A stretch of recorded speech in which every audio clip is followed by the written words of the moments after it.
I really want my work to push boundaries.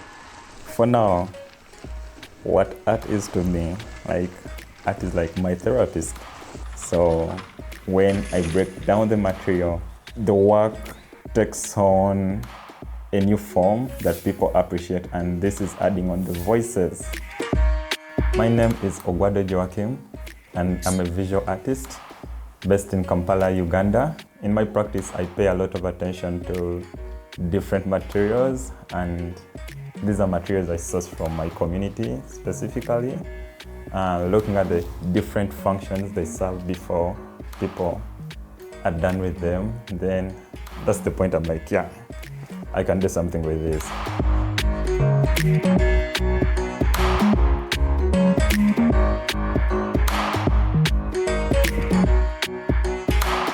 Plastic is playing a big role on very many levels. So the challenge comes in when it is single use, and after it's used, you're done with it.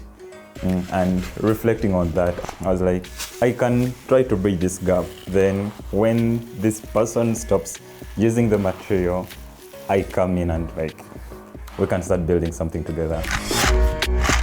Me working with plastic is an highlight on the different ways we can extend the life of the material, because my work has always allowed me and people around me to see the different possibilities.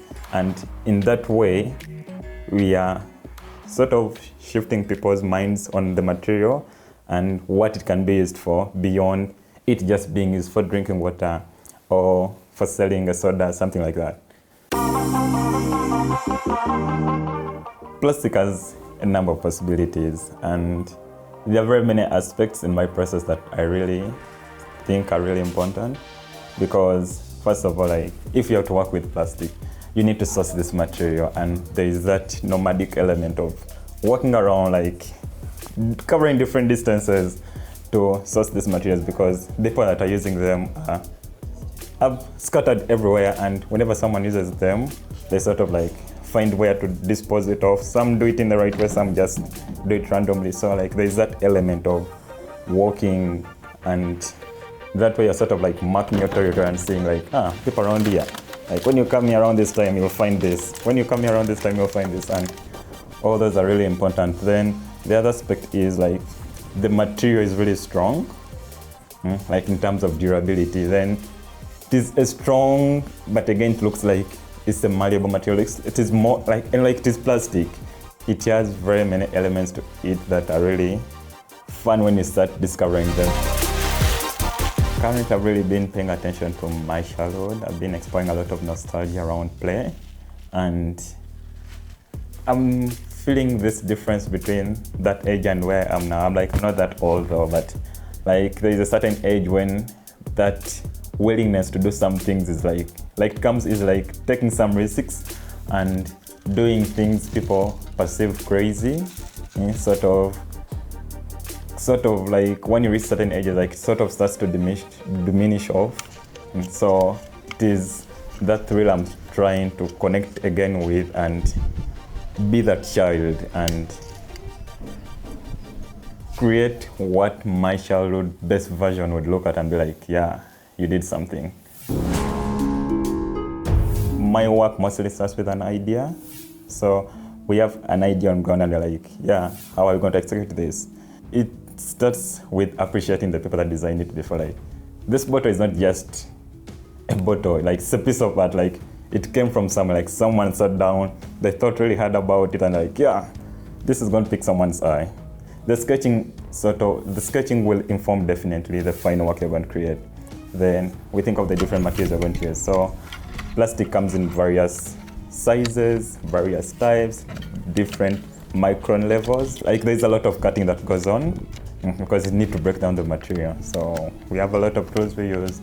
After cutting the material, we apply a wire mesh onto it to capture the form of the story you're trying to tell.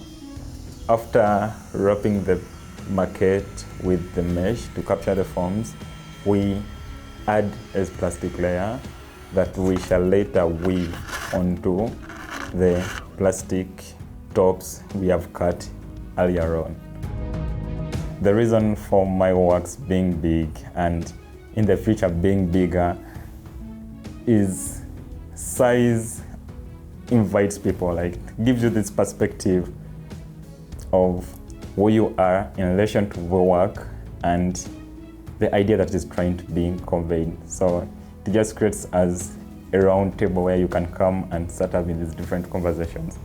Because people come through and they start looking at the work and they're like, yeah, they start appreciating these different elements that you can build on to pass on a message that can be important.